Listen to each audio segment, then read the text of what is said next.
Hello, everyone. Welcome back to another great episode of Crushing Strongholds. This is a podcast where we turn pain into power, trauma into triumph. And how do we do that? We do that by exposing the lies of the enemy and by sharing people's testimonies of how they have overcome obstacles of their own. Today, I'm super, super stoked. I'm excited. Not only that, I'm honored and just thrilled that I get to have a amazing gentleman come on today, and one I've been patiently waiting to be able to host, and finally he agreed to say yes. And so today we have U.S. Congressman from Georgia. How exciting. I've never been to Georgia. I'm going to have to check that out. A veteran of the United States Air Force and the son of World War II veteran who holds a deep dedication to God and country, and amen to that. And this gentleman also is a best-selling author and inspirational speaker, and I just cannot wait until we dive into this conversation. So I want to introduce you to Barry Loudermilk, our U.S. Congressman. So thank you for joining me today, Barry, Mr. Congressman, and I'm so glad that you're here. So why don't you come in and tell us about yourself, and let's start this conversation. I'm excited. Well, thank you for having me, and please call me Barry. Okay. I'm not one for titles. Okay. God put us in the positions where we are, and that's I believe He's put me to where I am, and calling me to different areas as well. But it's a pleasure to be on. Look, I come from very humble beginnings. As you said, my dad was a World War II veteran, but I grew up in low income housing. In Georgia, I was a latchkey kid. A lot of people today don't even know what that term is, but I had both my parents had to work, and therefore I would walk to and from school, and I would have my house key tied to a string around your neck. That's what a latchkey kid was. So you could get into your house because neither one of my parents would get home till later in the evening. But I can see now going back into my past how God put things in my life to prepare me for where he wanted me to go and what he wanted me to be. When you look at, if you were to go back in my life at any point in my childhood, whether it was in my earliest years or in my high school years, there's not a single person that knew me that would ever expected that I would be in the U.S. Congress, much less leading one of the most important investigations, congressional investigations in history. That just wasn't me. I mean, I was the guy who barely graduated high school. In fact, back in, I think it was 2020, I was flying on Air Force One with the president, and we landed in Atlanta. And when I stepped off of Air Force One, I was literally about a mile and a half from the high school I graduated. And I remember looking out in that direction. I couldn't see the high school, but I looked in the direction. I knew exactly where it was. And at that moment, I remembered walking across the stage because I barely graduated. I was a jock, not an academic, right? Um, and I remember the principal handing me the diploma and saying, "Good luck, Barry. You're going to need it." I mean, this is what I grew up. I had no ambition. Uh, I just was going to go into construction like my dad and do what I needed to do to get by, raise a family. But God had other plans. And my life ended up being a series of trials, tribulations. I mean, there were victories, there were high points, but there was definitely low points, probably more low points than most people would go through in their lifetime. Any one of those would be more than most would go through in a lifetime. But as I experienced all of these tragedies, I mean, many of them were potentially I would have lost my life. Most in many cases they were definitely life threatening. Um, but there were a series that built upon each other to help me to grow, to learn perseverance, to learn to lean into these issues, and mostly to overcome fear. And I mean, here I am, a member of the United States Congress, supposedly, according to me, one of the more prominent members in Congress. And I've kind of hit a pinnacle, as many are saying, because I'm retiring from Congress at the end of this year. People are like, "Well, why?" I'm like, "Because God's calling me to the next phase of my life," and I've got a personal testimony that when I share to people, they say, "Okay, I see this. This isn't the end. It's just the end of this phase of what God's called me to do." That's exciting. So one chapter is coming to a close and you're getting ready to start That's your right. next one. Yeah. I love that. I know that you have a phrase that you use often, as I mentioned before recording that I've watched a couple of your podcasts, like with Mr. Rory Paquette, my mentor, and I have to mention him because he's so great. But I always try to bring him into my podcast episodes. But you have a phrase that you use, and it's focusing on the cause and not the circumstance. Right. I absolutely love that. And so I was diving into that quote because it's been said and talked about in different, spoken of in different ways. And so I actually looked up that quote specifically because I was like, I want to know exactly where the quote came from, right?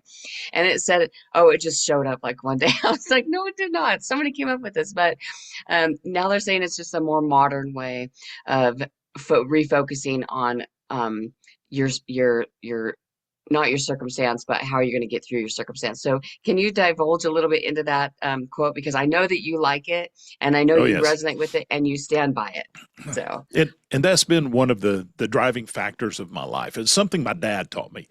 As a World War II veteran, he was a medic. He landed at D-Day, fought through Europe, was involved in the Battle of the Bulge, and on into Germany. As a medic, he saw the worst of humanity, right? I mean, he didn't talk about his own experiences very much. He would talk about the war quite often, but he would often tell me these incredible stories of other people, not just in World War II, but through history. And that gave me a love for history and an element of our history that has been forgotten. But that particular phrase that I use, focus on your cause, not your circumstance, really comes from two stories in American history. One was George Washington at Valley Forge. He totally was focused on what is our mission here? What is it that our cause that we're fighting for, which was freedom, because his circumstances were overwhelming. That was, by any intents and purpose, the end of our war for independence at Valley Forge. But the more modern aspect of that happened during World War II, during the Battle of the Bulge. And I write about this in my book, And Then They Prayed, because this is really epitomizes that focus on your cause, on your mission, on your goal. Consider your circumstances because that's what you've got to overcome, but don't focus on them. And what happened was in mid-December 1944, we'll put in historic perspective, we had landed in June, the Allies did, landed in June on D-Day in Normandy, fought through France, pushed the Nazis, pushed them all the way back into Germany across what was called the Siegfried Line. And so we were waiting to go in because the weather was terrible. So we had pushed them back behind the Siegfried Line. There were, in the Ardennes forest, there was just incredible snowfall and blizzards. In France, it was, as General Patton called, immoderate rains, and he had a tank corps, so they really couldn't move in the heavy mud. So everything was stalled. And we were just waiting for the weather to change to move on into Germany, bring an end to the war. However, Hitler had another plan. He was using the weather as his last-ditch effort by assembling all the forces he had left just across the line in the woods, secretly assembling them, and at one point, which happened around December the 16th, he would launch an attack, a surprise attack, and that ended up being the Battle of the Bulge. Well, it was decimating our forces. I mean, we had artillery up against just green troops with rifles and Panzer tanks that were just overrunning our troops. Well, General Eisenhower, after a German had been captured, General Eisenhower learned that their objectives were two towns, St. Vith and Bastogne. So he ordered the two airborne divisions. He ordered the 82nd Airborne to go to St. Vith. He ordered the 101st Airborne to go to Bastogne with the orders of hold the town at all costs, because both of those towns had bridges that could hold the weight of a Panzer tank. So that's why the Nazis were focusing on those two villages. General Anthony McAuliffe got the 101st Airborne into Bastogne literally just a few hours before it was surrounded. Immediately, they started bombarding the town. The 101st Airborne was not equipped for this. They had been in Holland refitting and resting from some other very critical battles they had been in. So they didn't have winter clothing. They didn't have adequate food supply. They didn't have weapons other than their rifles, basically. But they were told to hold this town at all costs. So they ended up being surrounded with an overwhelming force of tanks and artillery. And here are these guys in 101st Airborne with rifles trying to defend this entire town. So after a couple of days of continuous bombardment,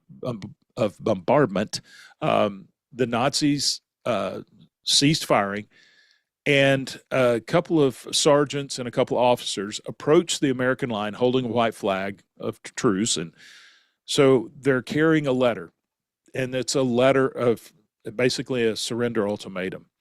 They give that to the one of the guards, who takes it to the command post, who then takes it to General McAuliffe.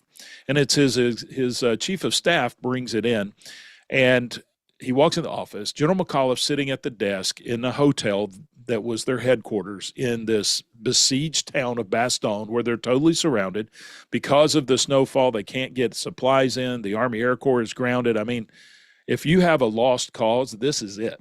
I mean, there's no way out. The commander, or the chief of staff, walks in. He says, "Excuse me, General, we have a surrender ultimatum from the Germans." He said without hesitation. General McAuliffe looks at him and says, "Well, tell the Germans we'll accept their surrender." And the chief of staff is perplexed. I'm like, how could he consider this? So he says, "No, sir, they're demanding we surrender." And his response was, "We surrender? Nuts." So some in the room thought maybe the general was just trying to make light of the situation, saying, "Hey, tell them we'll accept their surrender." But the chief of staff wrote in his journals, he said, as he thought about it, because the response, everything that General McAuliffe, everything about him was sincere when he said, "Tell them we'll accept their surrender." And then he remembered General McAuliffe's orders were hold the town at all cost. So surrender was not in his vocabulary. There's no way you could be asking me to surrender, because my cause is to hold this town, and I can't do it if I surrender. And so ultimately, the town survived, and it was because of a unique situation with General George Patton, who had ordered his chaplain to write a prayer card to distribute to every member of the Third Army, who was in France at the time. This was 2 weeks earlier, praying for good weather for battle. Well, right after the town was surrounded, General Patton was given orders to go relieve Bastogne. And ironically, those prayer cards were delivered to every soldier as they were en route to Bastogne. And so all these soldiers get these cards with a prayer for good weather for battle. And as they're making their way to Bastogne, the sky's clear, the Army Air Corps comes in, and they drive the Germans back into Germany. If it hadn't have been for General McAuliffe focusing on that cause, which was holding the town, he would have ultimately surrendered. And we do know historically most of those who had surrendered to the Germans many were executed. They were murdered. And so this is one of those stories from history that my dad taught me that's like, if General McAuliffe had just looked at the circumstances, he's totally surrounded with superior firepower, with well-equipped troops. Common sense is you can't withstand that. Then you need to focus on saving your men. But his orders were to hold the town at all costs. Another aspect of that was how defiant he was with that order. So when he said, "We're not going to surrender," all of his staff says, "Well, we got to respond to their ultimatum." And so they're trying to come up with, how should he respond? And one of the officers in the room says, "I think you should just put what you said a few minutes ago, nuts." And so he just wrote nuts on the surrender ultimatum. They take it back to the German captain, who reads it, and he's confused because he doesn't understand what that means. So he asks the general's chief of staff, he says, "Is this in the affirmative or the negative?" And the chief of staff says, "It is defiantly negative." And of course, the German soldier says, "Your arrogance, your American arrogance will cost the lives of many civilians and Americans this day." And of course, the chief of staff's response was, if you try to take this town, we'll kill every German that crosses this line. So not only was General McAuliffe keeping his eyes on his cause, so firmly standing on his cause became, it was infectious. When the troops who were manning the front sees how defiant he was to the Germans, saying, not only are you not going to take the town, you're not even going to go cross over this line. It changed the whole spirit of the troops there. Even though their conditions or circumstances hadn't changed, but the character, the morale changed. And that was the same thing we saw at Valley Forge. Yeah, that's an awesome story. I can only just imagine the confused look on their face. Honestly, when I think about that, that's really insane. I think when we think about our circumstances, we sometimes um we lose sight of what we're actually trying to gain from something. And but when we do focus on that cause, our circumstances don't even just, they can be a distraction, but they're not, the focal point. But I know that with a lot of the stories that you have, you've been working on the investigation and the government corruption. I'm kind of curious about how I'm sure that has not been an easy task for you to dive into. I can just imagine all of the weight and heaviness that has been on you over that period of time. Do you mind talking about that? Are you able to talk about that Yeah, I can talk. I mean, there's still a bit? active investigation going on. We Right. had some things break loose even last night. Even though people are saying, "Are you still doing this investigation?" Um, yes, but I'm not. This isn't an investigation to be run in the media. It's like a real investigation, right? I'm not doing it just to get attention. I've had enough attention over time that I just want to get to the truth and make sure that we root out this corruption. But I became a focus point of government corruption and retribution for trying to expose the truth a few years ago. And it was absolutely, of all the things that I've been through in my life, it was like everything culminated to this point. And I've got another book coming out probably around the first of the year where we talk about, and it's really about overcoming strongholds. It's about persevering and how God uses times of trials and tribulation to prepare you. They're like little boot camps, getting you ready. It was when my son went in the Army. I was in the Air Force, but my son went in the Army. He was going airborne, and he was all excited. But the day he goes to boot camp, that's when he really starts getting concerned. And I said, "Look, Michael, it's going to be tough. You got to take it moment by moment." I shared with him, keep your eye on your cause, not your circumstances. Don't focus on how tired you are when they've kept you up for 48 hours straight. You're doing a 12-mile march. You focus on those next 10 steps.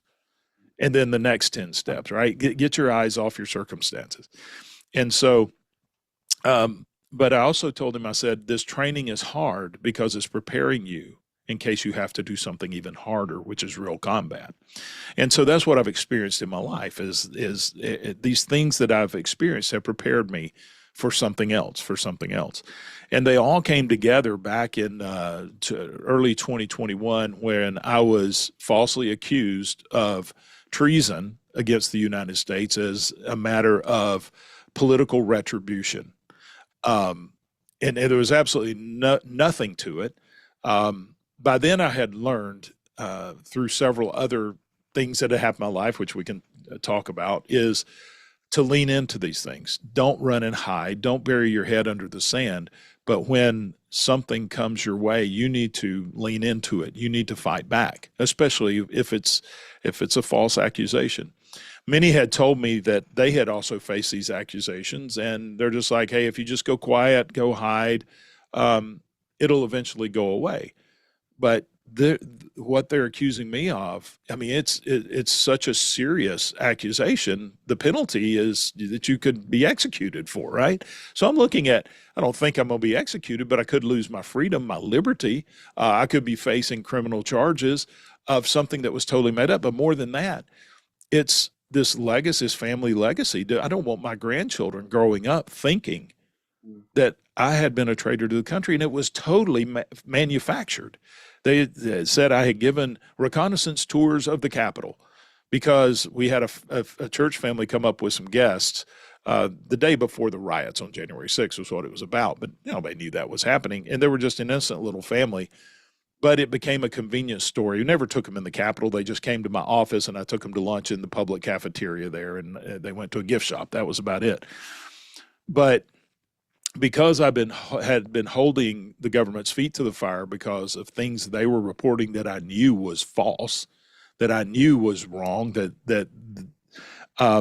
and when the media would ask me, I would call them out on it. They took this and basically is, we're going to show you that you don't stand up against us. And the way that they accused me was they wrote me a letter asking me to come testify before this committee, but they sent it to the news media instead of sending it to me. And so my wife and I find out as we're on our way to the airport in Washington to fly home for the weekend, it pops up on her phone as we're literally driving to the airport that I'm being accused of being involved in the attacks on the Capitol on January 6th.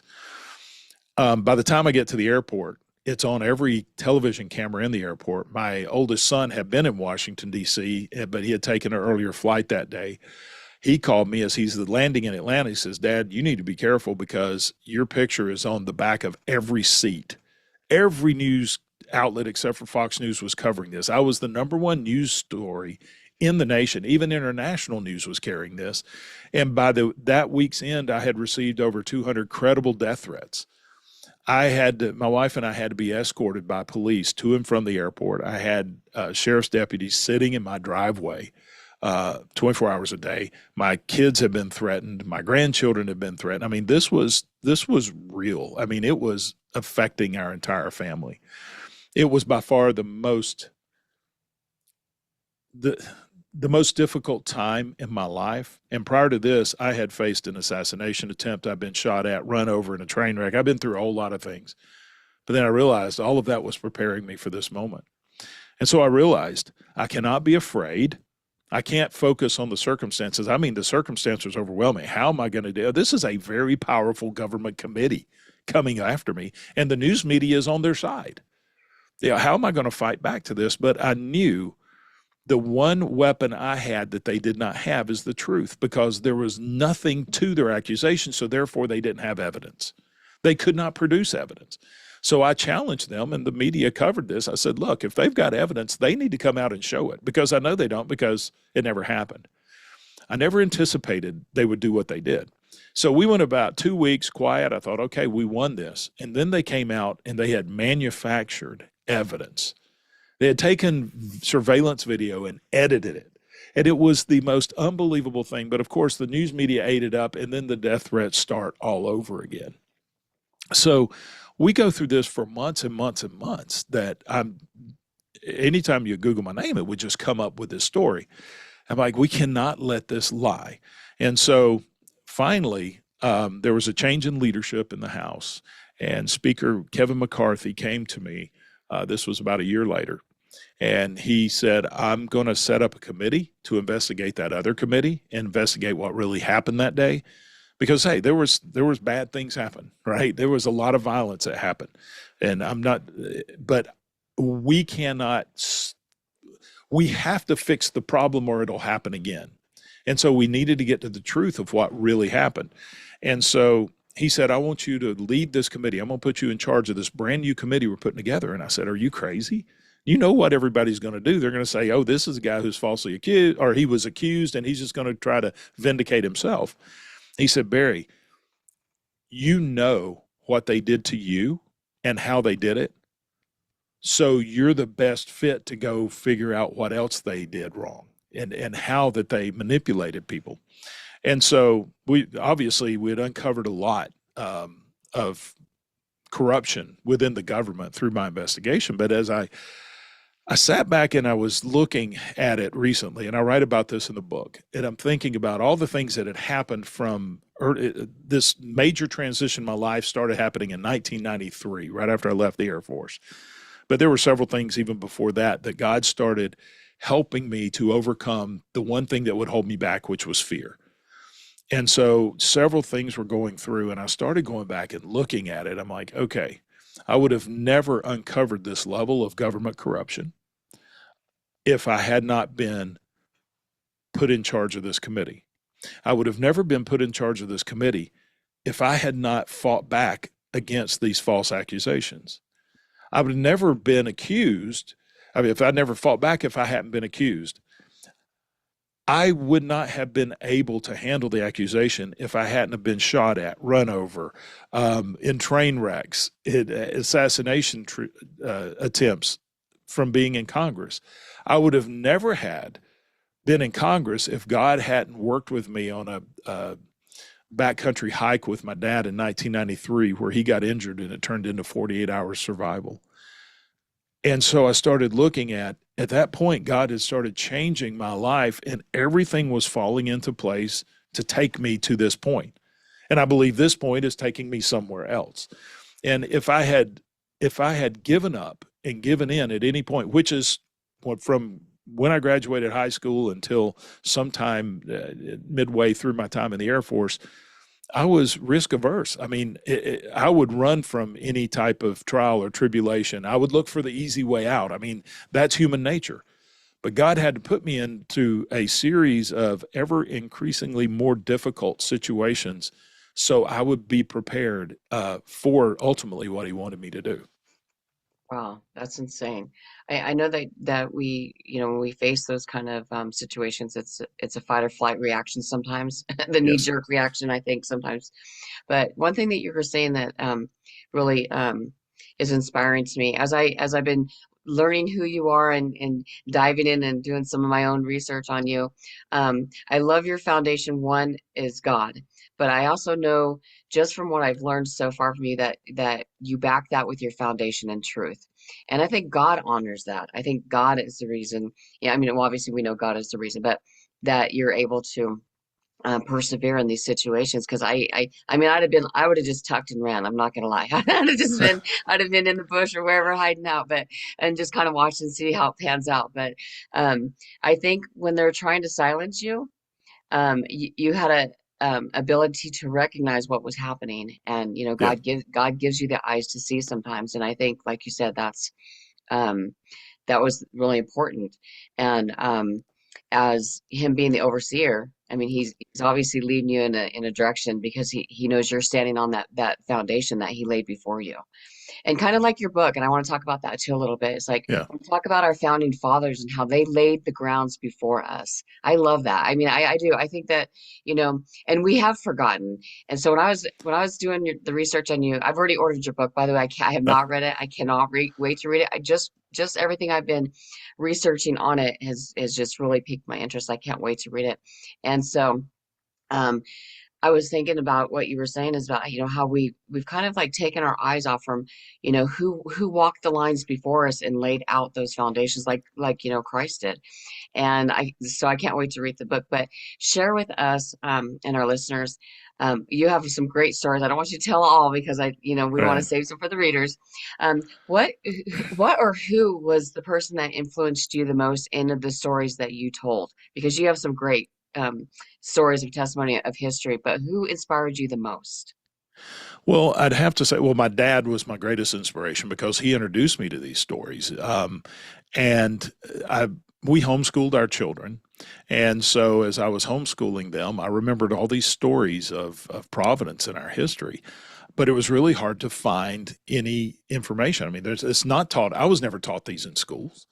Um, I was taught to go back and read, things that George Washington or Benjamin Franklin or some of our other founders or American heroes said or wrote. And they quite often referenced acts of divine providence uh, regularly. In fact, the University of Houston did some research. I think it was in 1984.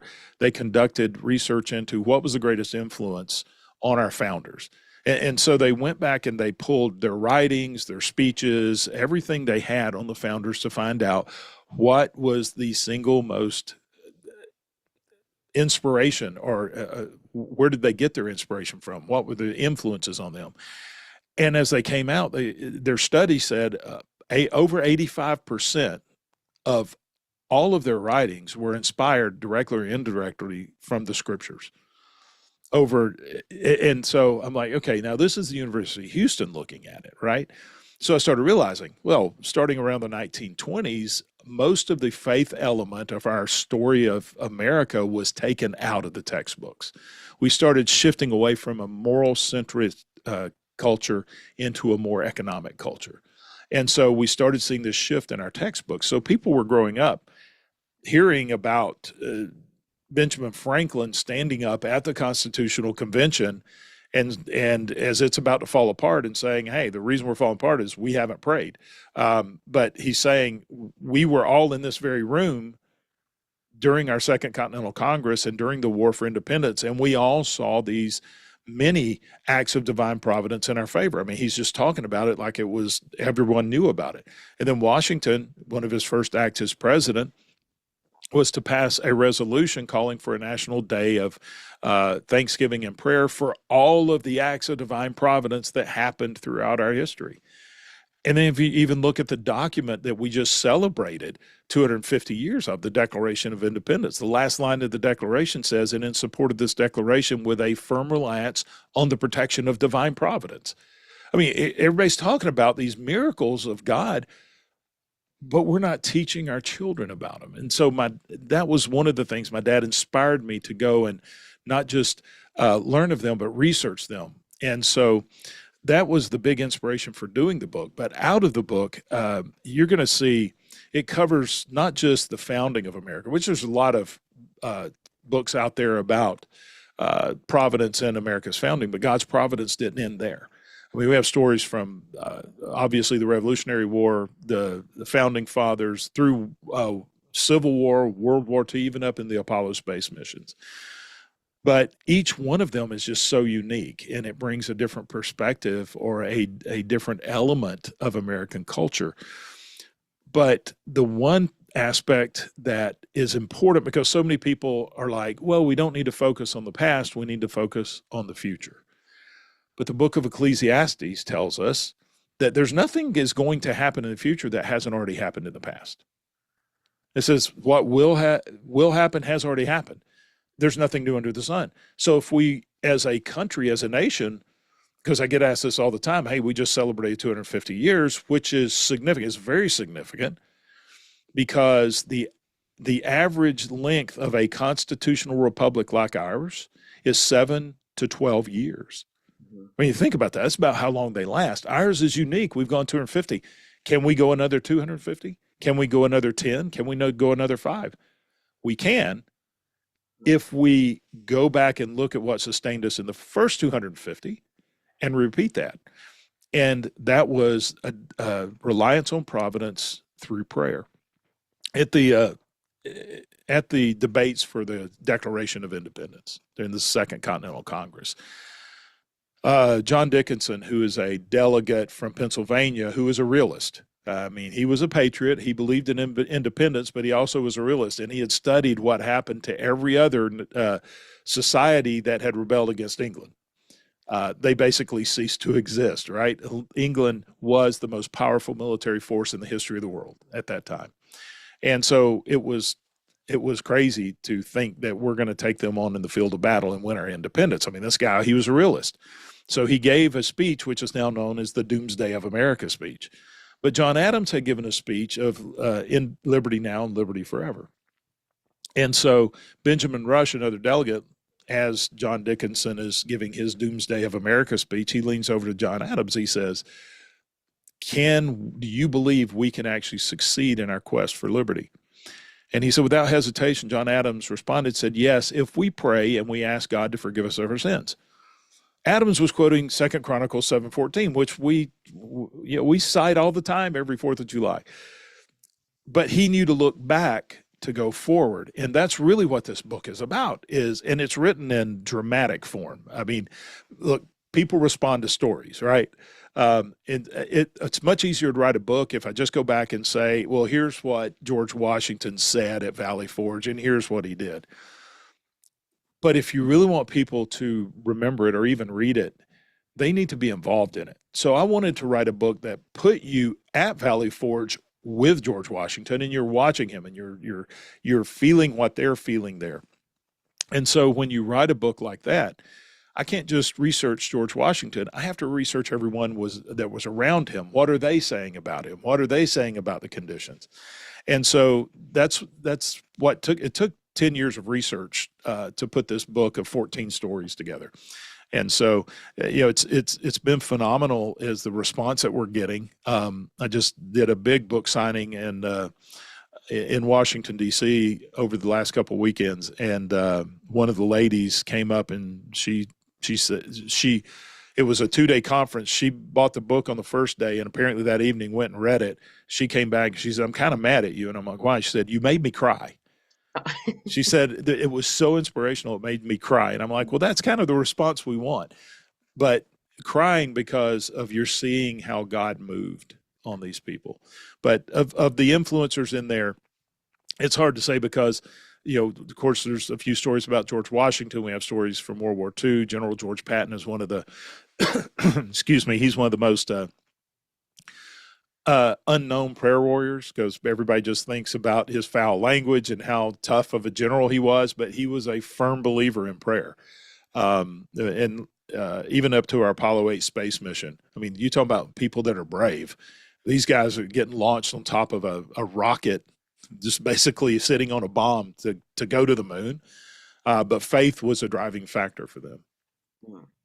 I love that you brought the Apollo 8 up because in your podcast that you're with Rory, you're talking about the guy preparing his speech. And what was he going to say?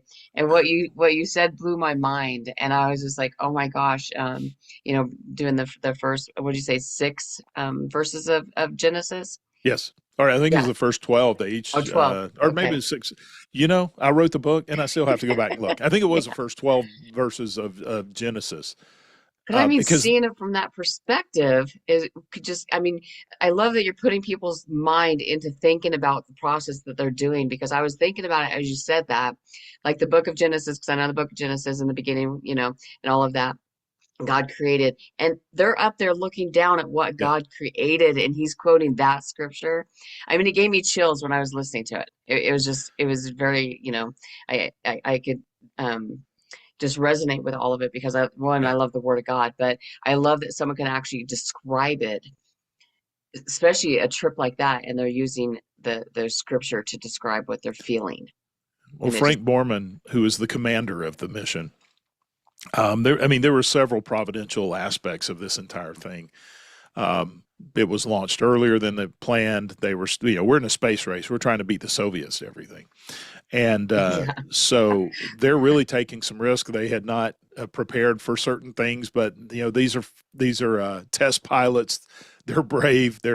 Hey, let's do this thing. But of all the training and of everything that could go wrong, and the fact that they had already had some fatalities in the Apollo program, because literally these guys are sitting on top of a bomb, that's going to hurl them supersonic speeds into an area that no man has ever gone before. But the thing that stressed Frank Borman out the most was what he was going to say when they orbited the moon. They would be the first humans in history to orbit the moon, the first to even leave the gravitational pull of the Earth. And it was going to be the most watched and listened to television broadcast in the history of the world. And they had told him, hey, you're going to broadcast live orbiting the moon. So NASA would not tell him what to say. We totally left that up to him. And so he kept it a secret. No one knew what he was going to do. But each of them took scriptures, starting at Genesis 1:1, and in the beginning, God created the earth. It was the first words that the entire world heard orbiting the moon on that Christmas Eve.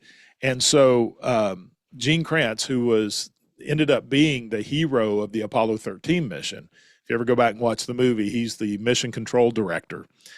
He was there that day in mission control, and he was literally in tears after they broadcast that, and he called it the second greatest Christmas story ever told. And that's the title of that chapter of my book, was his quote. And it is just it's so inspirational. And that's one of the chapters that the lady told me this last weekend that made her cry, to know that. And we just don't teach those things these days. Yeah, yeah, I was just blown away, and I could just see it. It does bring an emotional aspect to it because it's just phenomenal how sometimes, like you said, we don't talk about our history. We don't talk about what brought us to where we are today. Um, Not the way that we should. Social media, yeah, talks about all kinds of stuff, but there's so much that they leave out that's so important, and when we talk to people about, what God does in our lives, that's why I like sharing testimonies because those stories resonate with people and they can understand from where another person has what they've gone through or what they've experienced. On that note, I know that the investigation part was really, really hard for you, but I've heard a couple of your stories, but I don't know about the train wreck. I want to hear about the train wreck if you don't mind. Well, yeah, it was. Let me drop back a little bit because this all happened in a short amount of time. Um, Okay. so it was these June the 17th or June the 14th, 2017 was the first of this series, which was when the domestic terrorist walked on the baseball field. I was playing with Yeah. the the Republican team for the congressional baseball game. It was our last practice. He walks on the field, starts shooting. Without going into the details, I mean, it was a very horrific moment. I had 22 shots fired at me because, as you mentioned earlier, you got a fight or flight response. God had worked on me and take me from a flight to a fight response. I ended up running into the gunfire to help one of the wounded and ended up being in the line of fire through the entire 8 minute shooting. He fired well over 100 rounds. FBI said that they could count at least 22 that were fired at me. In fact, one went so close to my head, I heard the bullet go by my ear. Um, Ironically, and in the book I'm going to be coming out with later next year, I'm going to talk about how that hike that I mentioned with my dad that ended up being 48 hours of survival, everything that happened on that hike that I had to deal with and overcome um, was preparing me for something later in life. And as the gunman started shooting, I never panicked. I never got scared. This peace just fell over me. And it was like my mind became a supercomputer. I was analyzing everything going on. I analyzed every bullet when bullets would hit the ground in front of me as I was running off the field, to bullets going by my head. My mind was just like, okay, that was a bullet. I need to be zigzagging, or yeah, it was this phenomenon. I'd only had that happen once before, and it was when a black bear charged my dad and I on this trail after he got injured. That's the first time I'd ever experienced it. The only other time was during this moment of high trauma. But God used that bear to prepare me for this. I had to make an instantaneous decision to run into the fire instead of running away to help somebody. Several things that God, during that 48-hour survival in the deep woods of Alaska, helped me throughout these other instances. But after that, what was probably more traumatic than most people would ever go through in their life is surviving an 8 minute gun battle when you don't have a weapon and you're trying to save somebody who'd been shot in the chest. Um, it was about 2 months later, my wife and I were driving back to DC at night on the interstate when somebody hit the back of our car doing 110 miles an hour and it sent it flipping over and over down the interstate.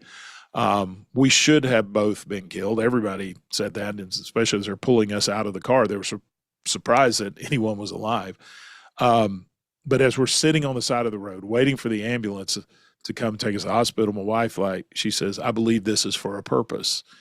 And as it turns out, it was for a purpose. But God miraculously, I mean, we were injured. We had to deal with those injuries, and we had to deal with the trauma and everything going along with it. Then 2 weeks after that, an assassin shot at my wife and I in the car as we had been at home recovering from our injuries from the car crash. Fortunately, there were none life threatening, but there were some we still deal with physical and emotional scars from that. But we're recovering. She had a fractured sternum. I had some back and neck injuries I was healing from. And so we decided to go for a ride in the North Georgia mountains. And somebody takes a shot at our car. So the FBI investigates it as an assassination attempt. I end up in the hospital because of paranoia at this point. When I'm shot out on the baseball field, it was because I was a Republican and this guy came to kill Republicans. He had a hit list in his pocket.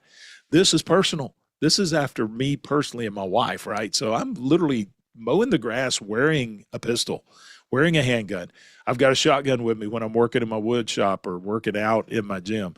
Uh, it's it finally the pain, the lack of sleep, everything came together. Ended up being rushed to the hospital. Um, couldn't find anything wrong with me except for it was a hypertensive emergency. My blood pressure was like over the charts, beyond stroke range. But I remember when the doctor asked my wife, "Have y'all been through any undue stress lately?" And she just laughed. So I learned that I can't just deal with immediate fear. I Yeah. have to deal with the long term fear. I have to lean into these things. And that's where I have to trust God. And I started realizing, wait, God brought me through these other things. He'll bring me through this. So this it all started in June, runs through October. We go into January the next year, and people are starting to catch on. Like, this guy's like accident prone. I mean, so people quit traveling with us and stuff. We boarded a train that was going from Washington, D.C. to the Greenbrier Hotel in West Virginia, White Sulphur Springs, West Virginia, historic hotel. We were going there for the Republican conference. This was a special train. We had security all over it. It was just the members of Congress, Republican members of Congress. I've been talking to the Speaker of the House on the train just moments before the crash, but just sat down in my seat when all of a sudden we just quickly hear the squeal of the brakes of the train. It was running 60 miles an hour. Then all of a sudden, it's just we come to this dead stop, hear this crash. We get slammed into the seats in front of us. And my wife's looking out the window as a garbage truck is literally flying through the air Mm. and with bodies coming out of it. It was very traumatic. Uh, this this garbage truck went around the gates. It wasn't the driver, that was his normal route, and he knew the train schedule, and he saw the crossing guards come down. He assumed they would malfunction because there never was a train at that time, but this was a special train. And so he was dead it was one of these huge garbage trucks. He was right in the middle of the track when we hit him doing 60 miles an hour. Ended up killing at least one in the truck, injured several on the train. Um, but that's one of the first times I realized, wait a second, this is the least traumatic thing I've been through in the last 3 months. And I noticed my wife and I, of course, she is very upset because she just saw the body of a human being thrown out of the truck. But we were both in a position to where we could minister to others because we had been through so much more. And we realized they were experiencing just a fraction of what we had, but God had prepared us to be there. And so, and it is one thing I've learned is there is the immediate trauma of what happens. Then it really hits you a few hours later, and then there's the residual PTS that can come back at any time. And so they end up bringing buses to take us the rest of the way. We were a pretty rural area, and they brought another train engine to pull the cars that hadn't derailed back to the closest town, picked up with buses, and we went on to the hotel and started our conference. And I'm just sitting around during the conference. I'm watching others who are not paying attention to what's going on because you can tell they're dealing with the stress of what had just happened. Even if they weren't injured, the knowledge that they just had a train wreck and somebody had died, you know. And so I started realizing that was one of the key points of that train wreck. It probably would have been a much more traumatic to my wife and I had we not experienced those other things. And all this was in a period of just a few months. And so that became one of the turning points in our life is that train wreck showing me, hey, you're able to be here for others because of what I've put you through before. And I started really researching it. And of course, I'm getting speaking requests, especially from faith organizations and churches. Hey, you've got quite a testimony here. Come and speak to us. And so I started really looking into the book of Romans. I think it's chapter 5 in verses 3 through 6, where Paul tells us to take glory in our tribulation, because that teaches you patience, which is perseverance. You get experience. And I started realizing that train wreck. Wait a second. God brought me through these other things much more terrific or horrific or deadly than this. He will bring me through this. That's experience. So I learned to persevere through the tough times. I've got experience of persevering other things, and that's what builds your faith, is going through those. But there's times where God will reveal himself to you in a very spectacular way. And this goes back to that hike that I took with my dad. It was going to be a 2 to 3 day hike, and this is real. I mean, it's rugged wilderness. He's 70 years old, and this is just one of his dreams, to make this hike in Alaska.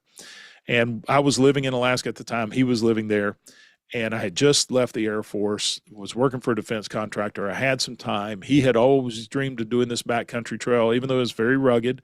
We had to cross over ice fields in front of glaciers, and it was very steep. But about 4 hours in on the first day, we just crossed over a summit. We climbed to almost 4,000 feet, crossed the summit, and we were walking across some ice fields on a slope when he fell, and he tore all the ligaments and tendons in his knee. I mean, he was in bad shape, but he could not descend very well. He was able to limp, and we just determined the best way out was to continue another 20 miles in the direction we were going. We ended up having to cross glacial rivers. I mean, we were charged by bears, surrounded by wolves. It was very horrific things. He had to cross over a gorge across about a 3-foot wide walkway with no rails, and he could barely walk. I mean, it was very terrifying. But after we crossed this gorge, and this was near the end of the first day, and we're trying to find a place to camp and not seeing another individual out in this very remote area. And there's these 6,500-foot mountains surrounding us, very steep, Rockies, still snow on the top. But we're just walking in silence, and all of a sudden we hear this tremendously loud noise, and I look, and a boulder, probably the size of a school bus, comes tumbling off the top of one of those mountains. And as it comes out, it's just this deafening roar. It dislodges basically the side of the mountain and creates this huge rock slide that transforms the entire side of the mountain. I mean, it's pulling trees down, brush. Literally, that portion of the mountain looked totally different once this rock slide finished. I mean, we just stood there in awe, watching this mountain transform. When it was over with and it's quiet, you got this plume of dust going up, my dad turns to me and he goes, "What are the chances?"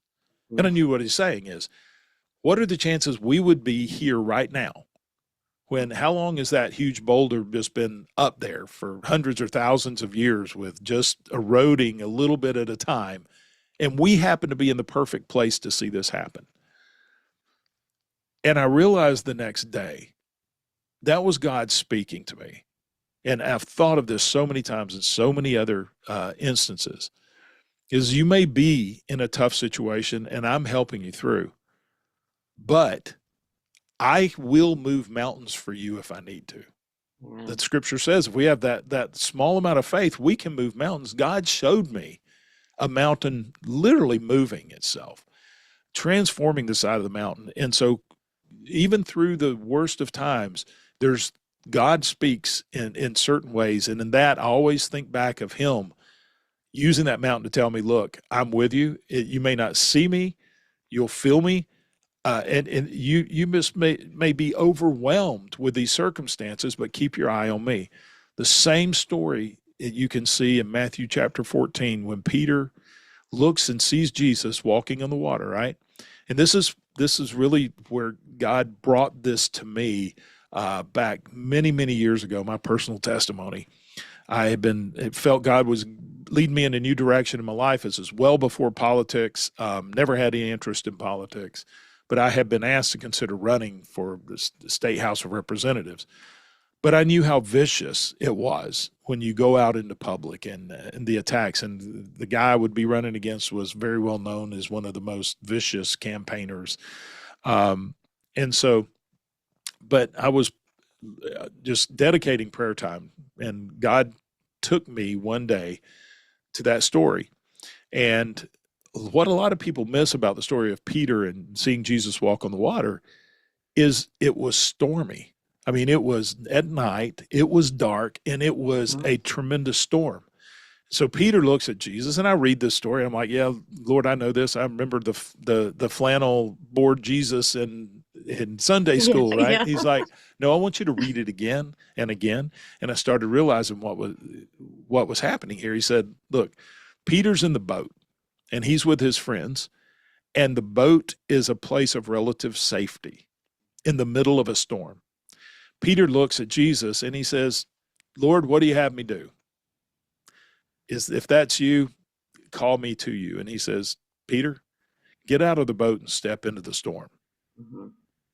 So Peter steps into the storm and he walks to Jesus. But as he's going, as long as he keeps his eyes on Jesus, he's walking on the water and the storm is fine. But as soon as he turns and he looks at the waves, the circumstances, he starts to sink. And immediately Jesus grabs his hand and gets his eyes back on him. They walk back to the boat together. Then the storm calms. And so that's the ultimate lesson of keeping your eyes on your cause, not your circumstance. And that's where God called me, is like, I need you to step into the storm. And that's really when I got involved in politics. It's been very stormy, especially since I've been in Congress. But now I tell people when they say, look, you're at the pinnacle. I mean, you're at the peak. You're a very well respected member of Congress. The president personally likes you. I've got senior members of the White House, their cell phone numbers, you're well connected. Why are you leaving Congress? I said, because now Jesus is walking me back to the boat. It's like, we're going to get in the boat. Walking on the water wasn't Peter's ministry. That was preparing him for his ministry. His ministry began once they got back in the boat. And that's where I see that my life is now. Am I going to face more tribulation? Probably.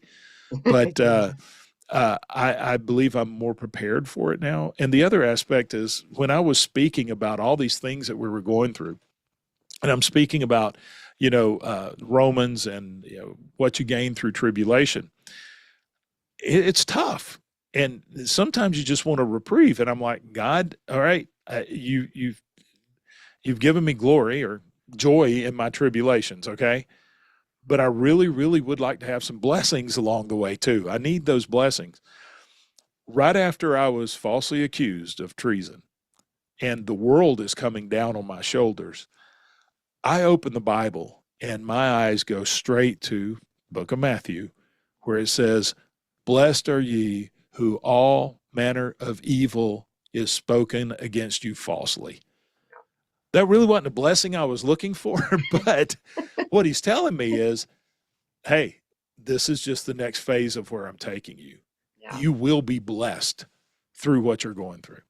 Yeah, that's fantastic. I absolutely love the story of Peter. And one thing I'll add to your story, if you don't mind, is that when Peter steps out on the water and to have just having that much faith, knowing that Jesus is going to let you walk on the water with him is actually a large amount of faith if you think about it. Yeah, But the waves brought the fear back that he had before he stepped out of the water. And one thing about faith and fear, you cannot operate in the two together. It's impossible. And so I love that Jesus says, "Ye of little faith, why, why do you have so little faith?"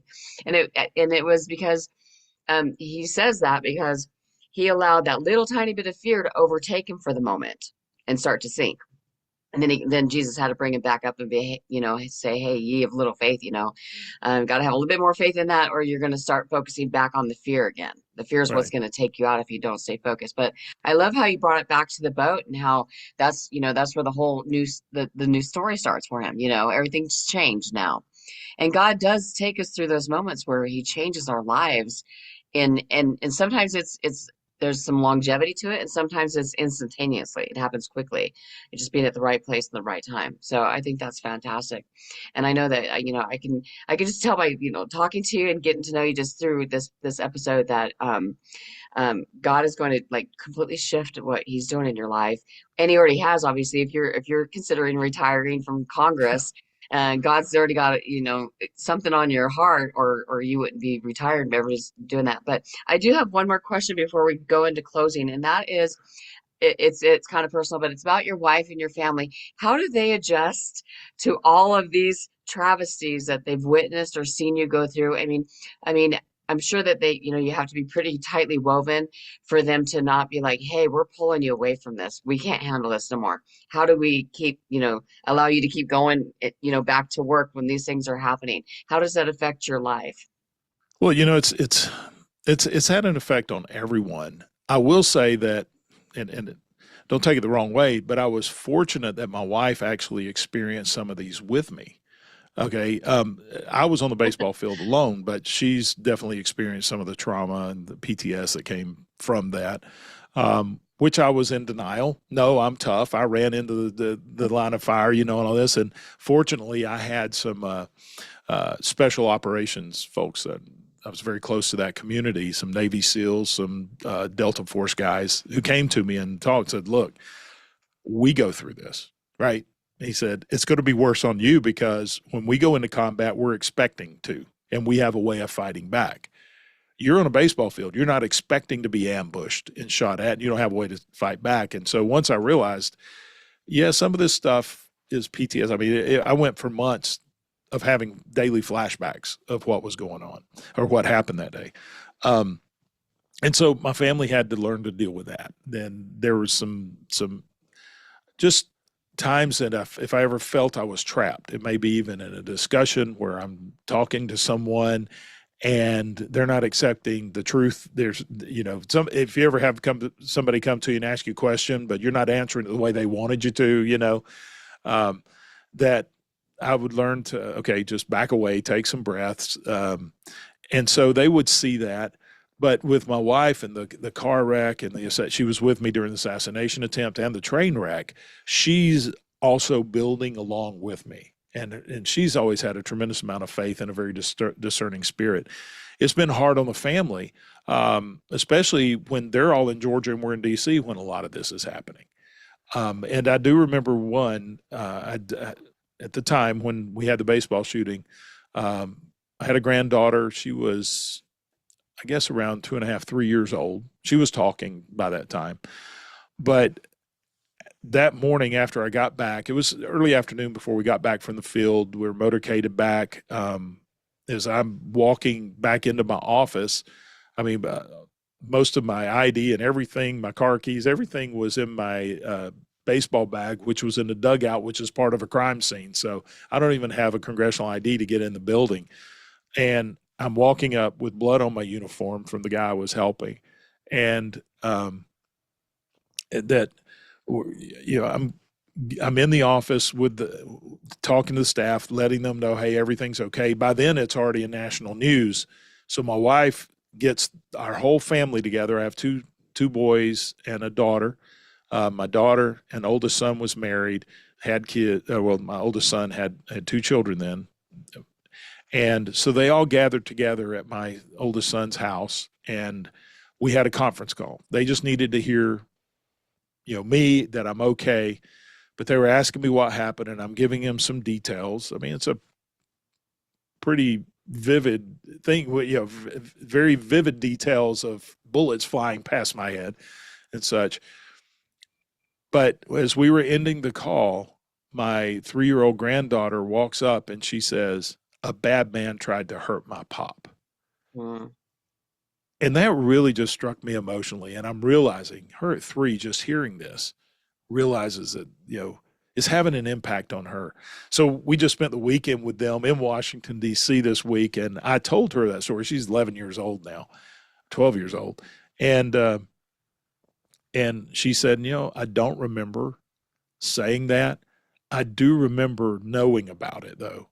And so they have, if it hasn't been for them leaning on faith as well, it would have been a whole lot harder. But as my daughter recently said, like, we don't worry about you, Dad, because God has proven He's going to protect you. But it does brings stress. But I wouldn't have been able to handle all this if I didn't have such family support. And That's so amazing. family is so important with all this. Yeah, that's amazing.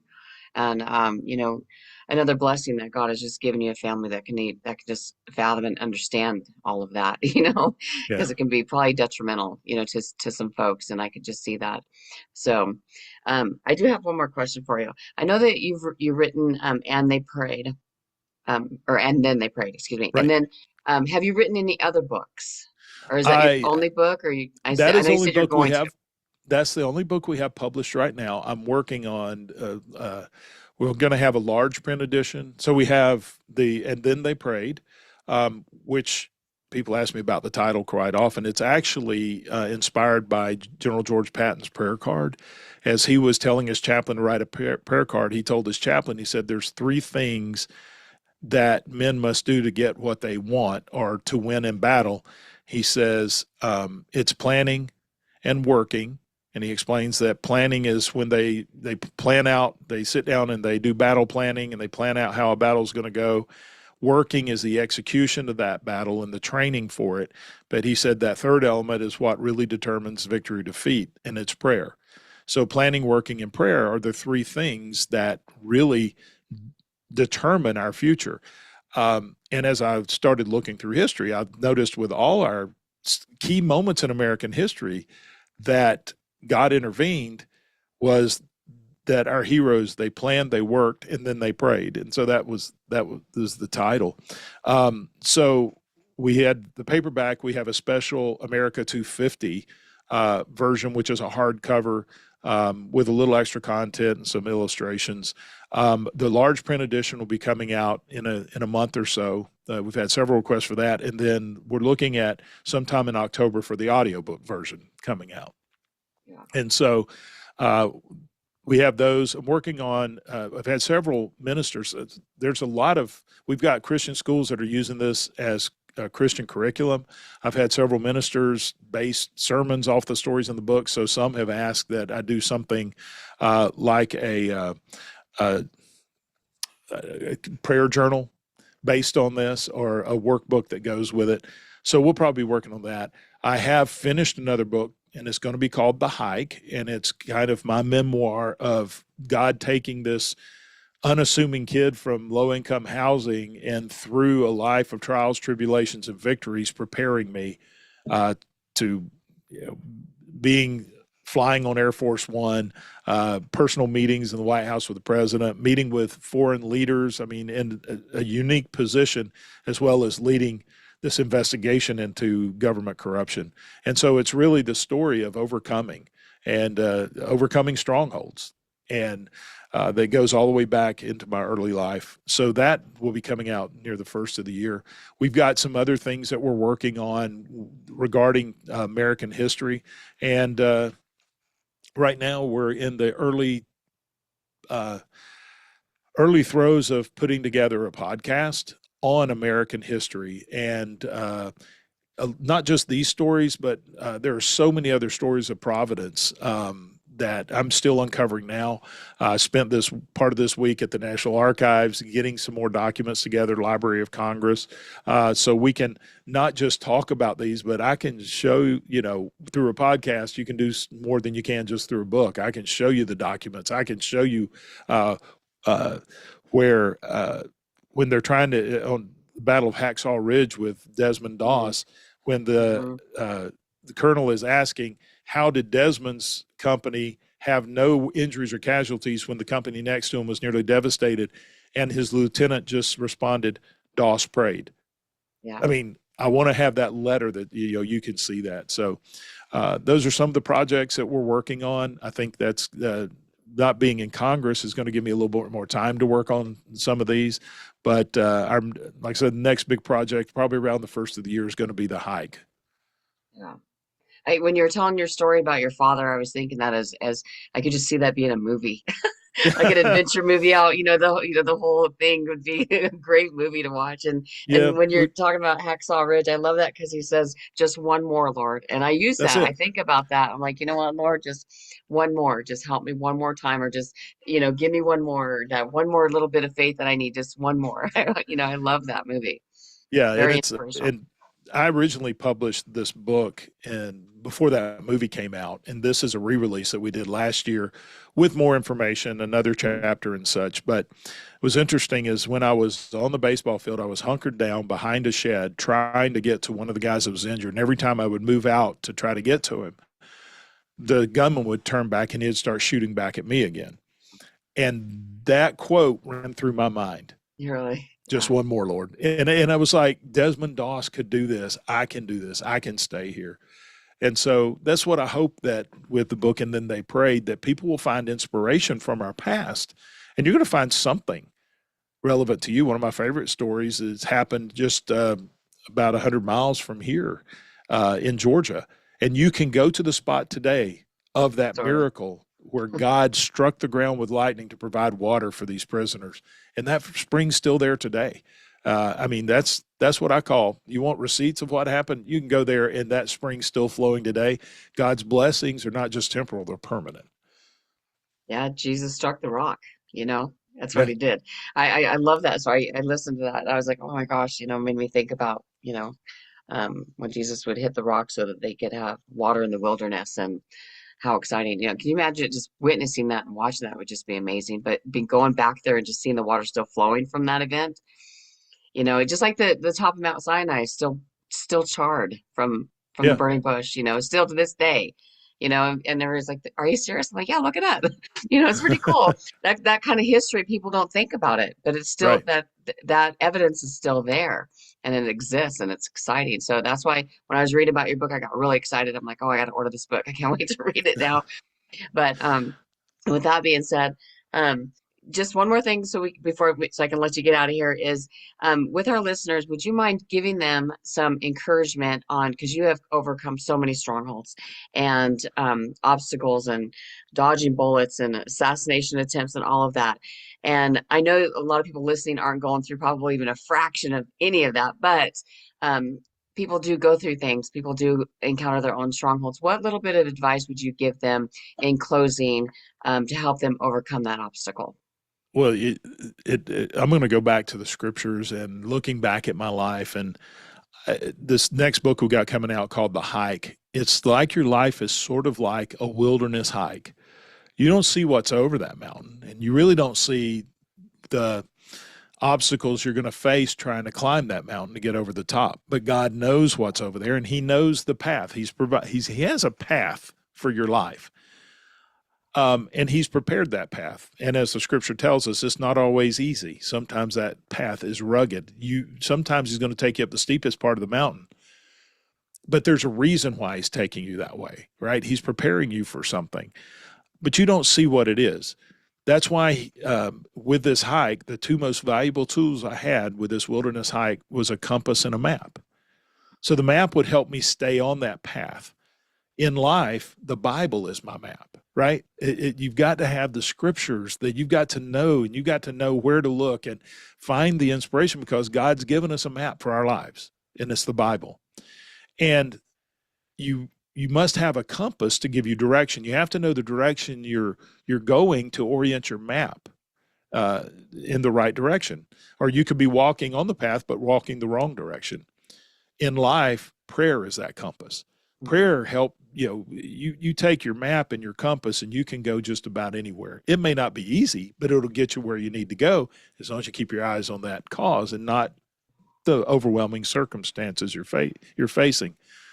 But the one thing I would say that's been the most encouraging to me through any trial or tribulation or anything I've faced is Proverbs 3, 5, and 6. Trust in the Lord with all your heart. Lean not unto your own understanding. You don't know why God's taking you this direction, but trust Him.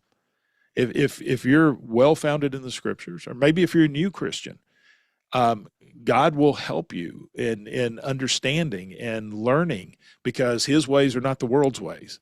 Um, just trust in the Lord with all your heart. try not to, don't try to make sense of it. It's not always going to make sense to you. But if you feel the Lord is calling you, you follow him, trust in him, and give him all the credit. In all your ways, acknowledge him, and he will direct your paths, right? And so, and it's so easy for us to get off course. There's so many distractions in life.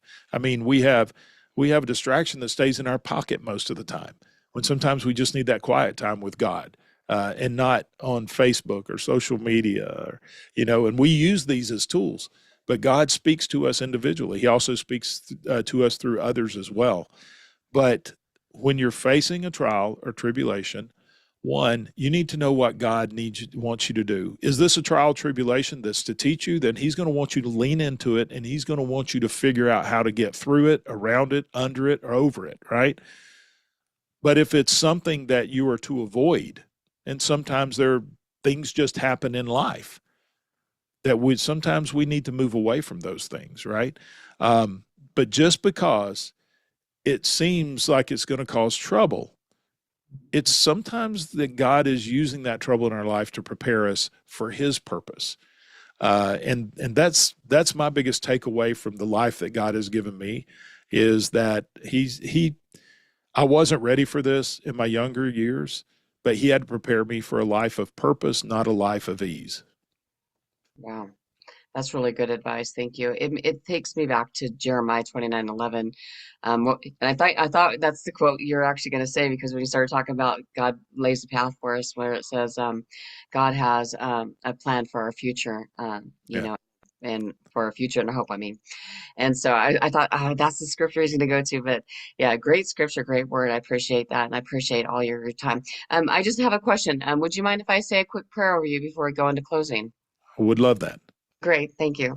Father God, Lord, we just thank you so much for U.S. Congressman Barry Loudermilk. Lord, I just pray that you just keep your hands on him like you have, Lord, and just keep showing those that are watching as witnesses that your word stands firm, and Barry just stands on your foundation and on your truth, God. And I just thank you, and I'm so honored, Lord, that he's been with us today in this episode.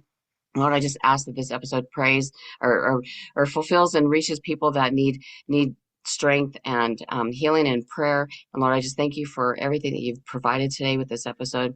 Lord, I just ask you just keep your hands on this family, watch over them, and keep them safe. In Jesus' name, I pray. Amen. Thank you. Thank you for that. And if anybody wants to find out more, then just go to my website, barryloudermilk.com.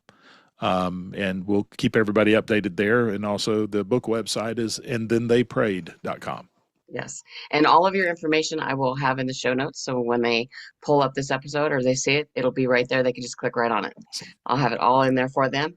And again, thank you so much. It's been an honor and a privilege to have you. And I love your stories. I'm in awe. I bet you I probably will cry when I read your book too. I'll message you and be like, okay, I cried, whatever. No, but I'm excited to read your book and learn more, and I can't wait till you publish more. I think doing a workbook with that book would be great. I think that'd be a good idea. And also, if you decide to do a podcast, don't forget to look up Rory, because he's your guy. He's gonna Oh yeah.